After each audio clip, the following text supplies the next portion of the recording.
Can a person of faith argue for military AI while still defending the sanctity of life?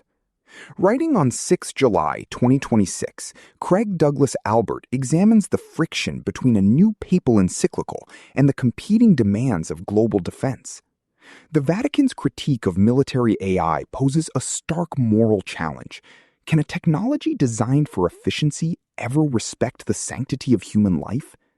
The piece argues that instead of a total retreat from innovation, the path forward requires enforceable international guardrails.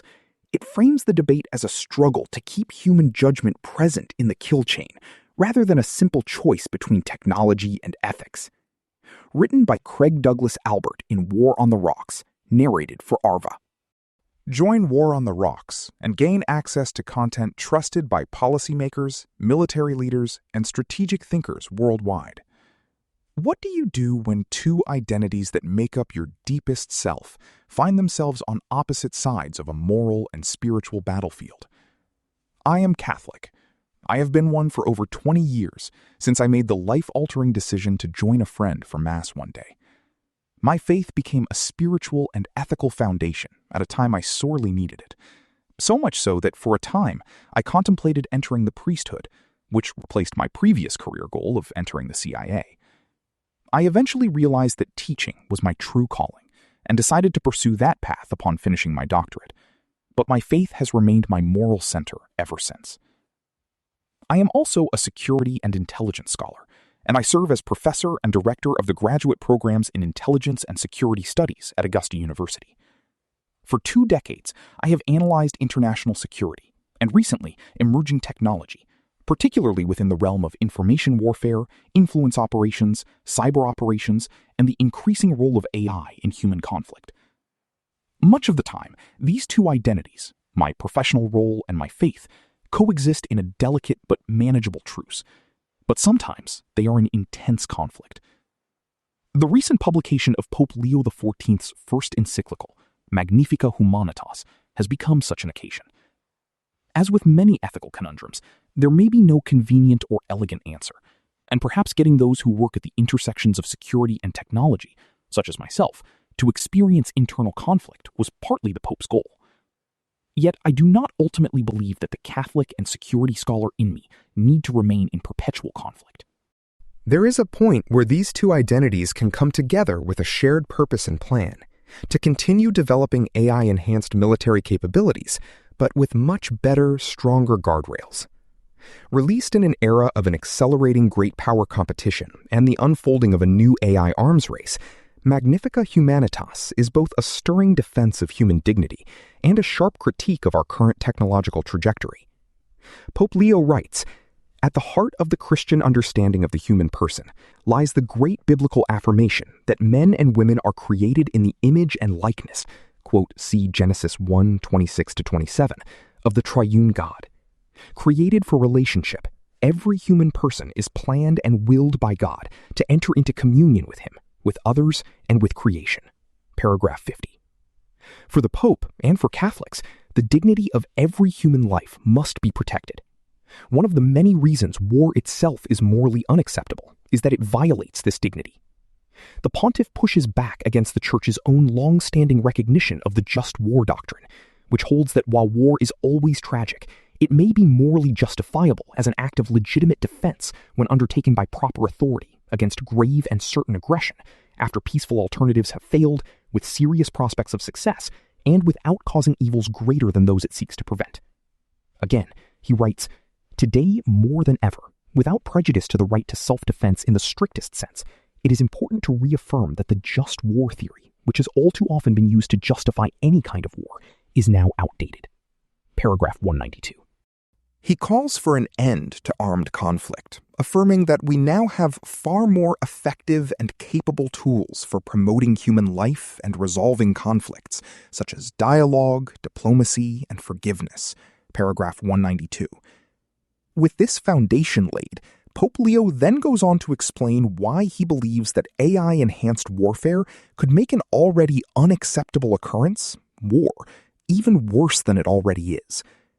In a section titled Weapons and Artificial Intelligence, he warns that AI can only bring about conflict more quickly and render it more impersonal, lowering the threshold for resorting to violence, transforming defense into threat prediction, and thus reducing victims to data.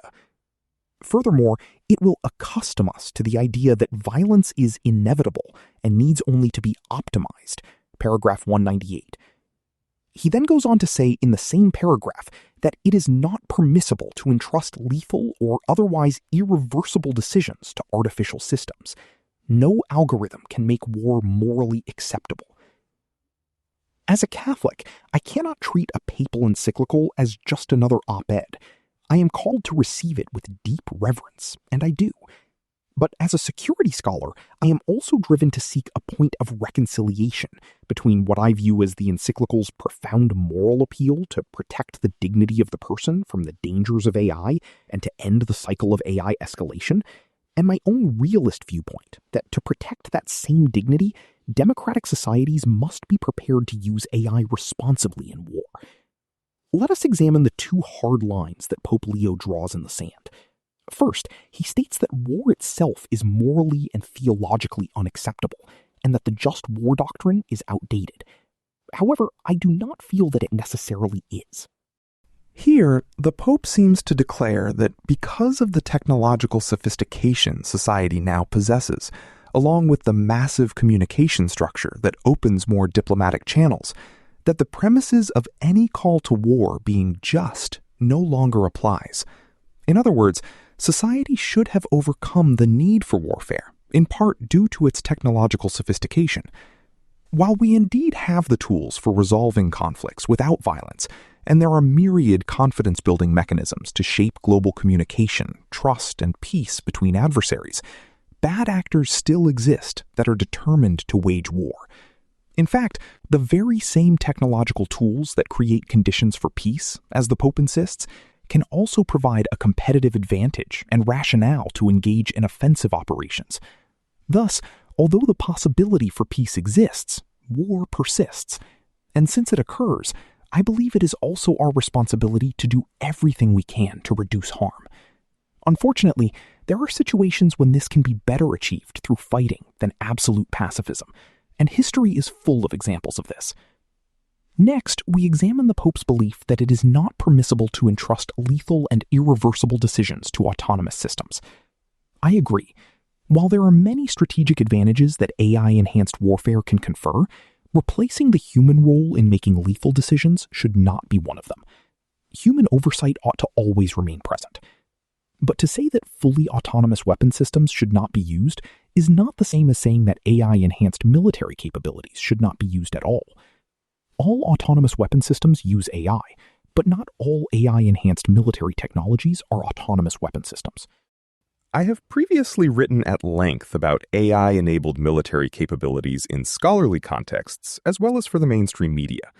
I am not an AI evangelist, and share the view that there are serious risks to integrating AI into armed conflict.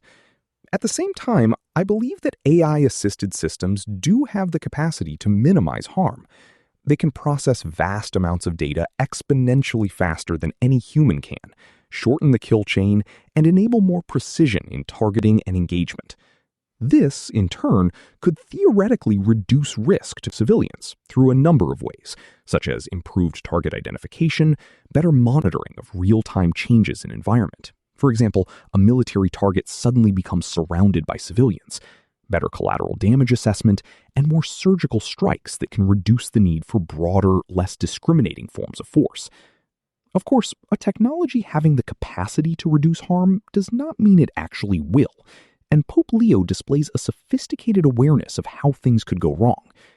This brings us to the pontiff's concern that AI will escalate and proliferate violence rather than reduce it.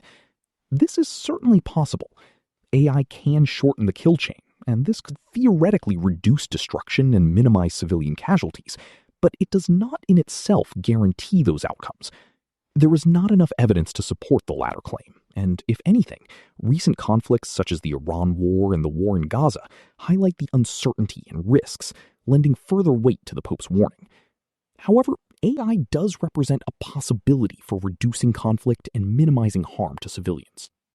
When we look at the world as it is, We see authoritarian adversaries and non-state actors, unbound by ethical constraints, racing to exploit AI for military purposes.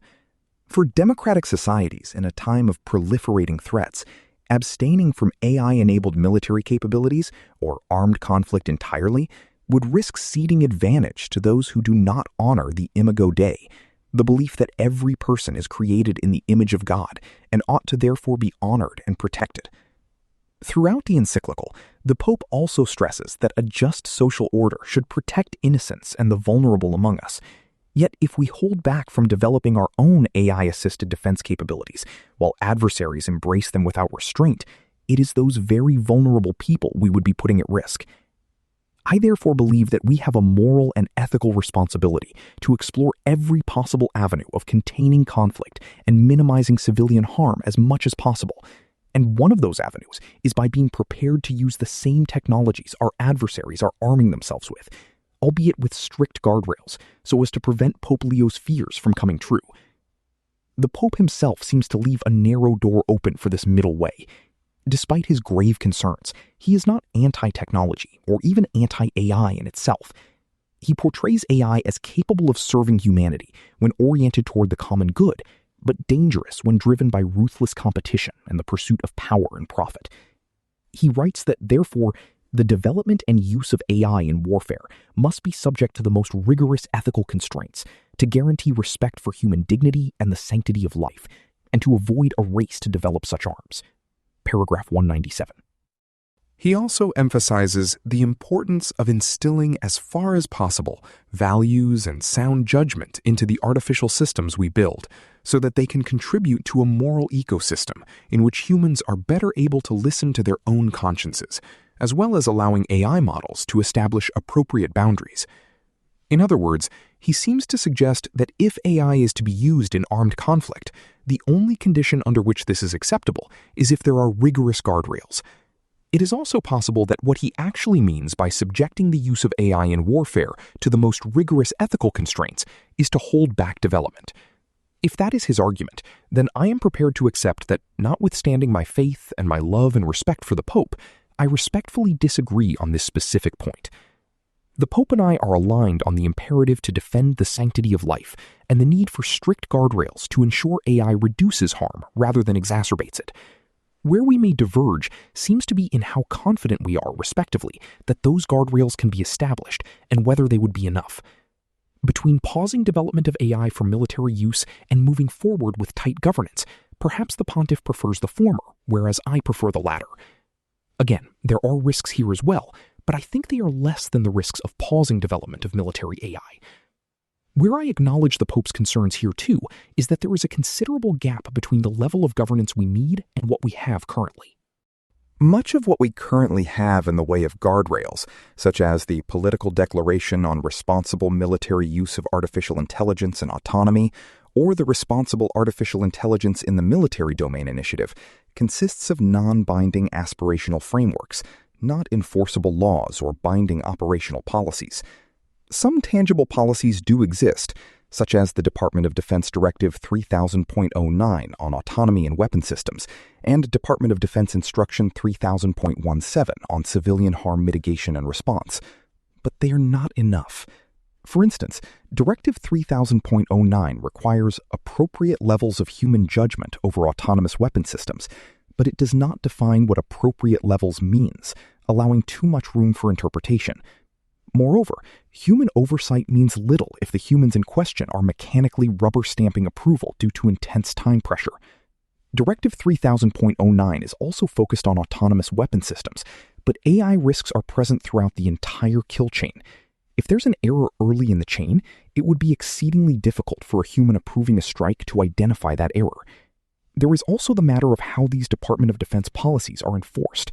Without enforcement, organizational policies can look good on paper but ring hollow in practice. What we need are legally binding laws, ideally international ones, such as what the International Committee of the Red Cross and the UN Secretary General have been calling for, or what organizations such as the Brennan Center for Justice and Americans for Responsible Innovation in the United States are calling on Congress to enact as legislation. Recent developments also show how prescient the Pope's warnings are. Reporting on the Pentagon's revision of its targeting doctrine suggests the U.S. military is moving toward a broader role for AI in targeting. What would concern the Pope, and certainly concerns me, is that the updated doctrine envisions systems where AI initiates actions with human monitoring. This is a shift from the previous position of having human-in-the-loop systems, in which a human initiates actions. Humans are still involved, but the doctrine appears to shift the human role from initiator to monitor. The updated doctrine also seeks to reduce the sensor-to-shooter cycle and increase the tempo of operations. This is a step in the wrong direction. We should be proceeding cautiously, not escalating the tempo of operations without stronger guardrails. At minimum, responsible use of AI for military purposes requires 5 enforceable guardrails: meaningful human control, auditability and accountability, rigorous testing, legal review, and democratic oversight. Additionally, certain lines should never be crossed, such as the Pope's admonition that fully autonomous weapon systems should not be used. The aforementioned guardrails also need to be codified into enforceable law.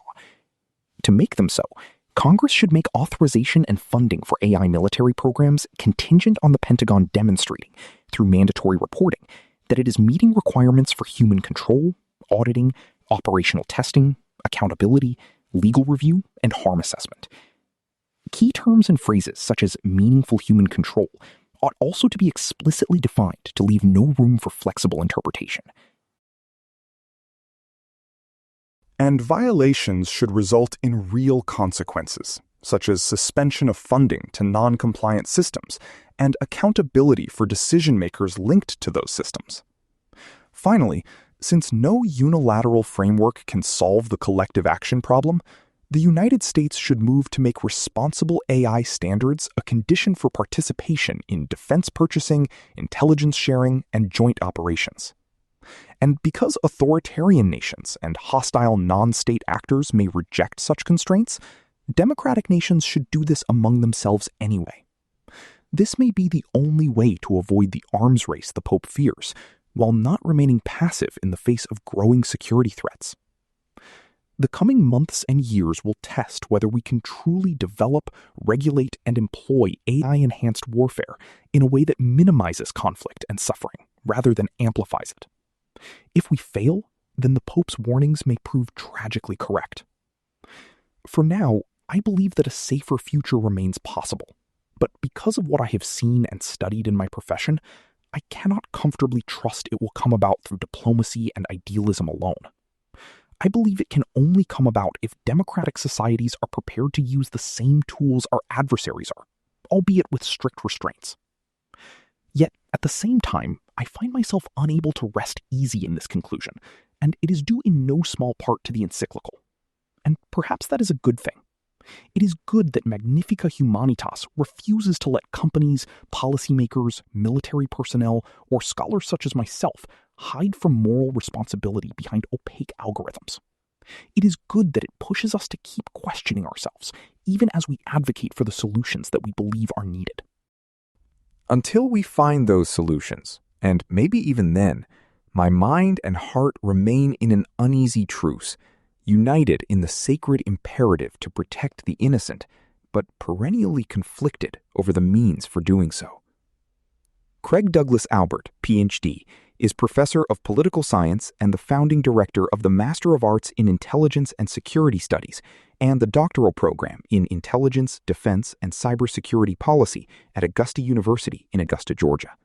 He has published extensively on information warfare, AI in global competition and governance, and cyber operations in peer-reviewed journals such as Defense and Security Analysis, the Cyber Defense Review, Global Society, Journal of Information Warfare, Journal of Information Technology and Politics, and Digital War. Image Edgar Beltran via Wikipedia Commons.